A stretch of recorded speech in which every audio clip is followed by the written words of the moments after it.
A new deep research model just came out, building on top of Qwen's new model, which is very efficient and very small. So let's see it together. This is a 30 billion, 3 billion activated parameter model. It's called Tongyi Deep Research, maybe something like that, and it does tremendously well on benchmarks. So as we can see here on Humanity's last exam, it gets 32.9% correct answers, beating loads of prominent deep research tools. On browse competition, it's the second best behind OpenAI's deep research, showing that it's very capable at understanding images. And also on various other benchmarks, we see it perform extraordinarily well, which I find quite interesting. Again, we are talking about a very small model that is super cheap and very capable. So one of its powers is the quality of agentic training data they were able to generate without relying on human annotation. So they went from pre-training to SFT to reinforcement learning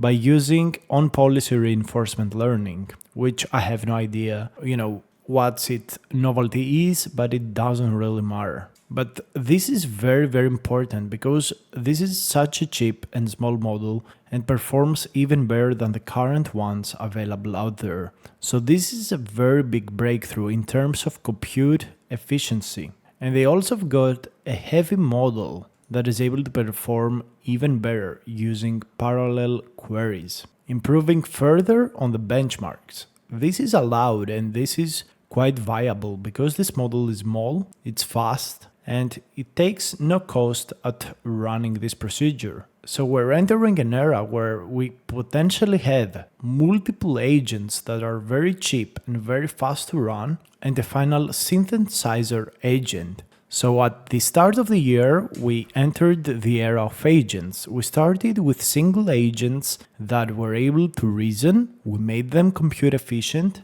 and now we're moving into multi-agentic systems that use multiple agents in parallel and sequentially, and we can be getting even better performance than before without increasing our costs, at least not significantly. And also we can see that this model is even better at citations, which is very nice to see. It's able to do web search, browser usage, find retrievals of similar cases, and a lot of other things. So this is very interesting. And they've got a GitHub with all of the information that someone would love to read. And this is a completely open source model, meaning you can use it, you can download it, you can do whatever you want with it. Sadly, I have not found any place where we can actually use this, which is pretty disappointing in all honesty.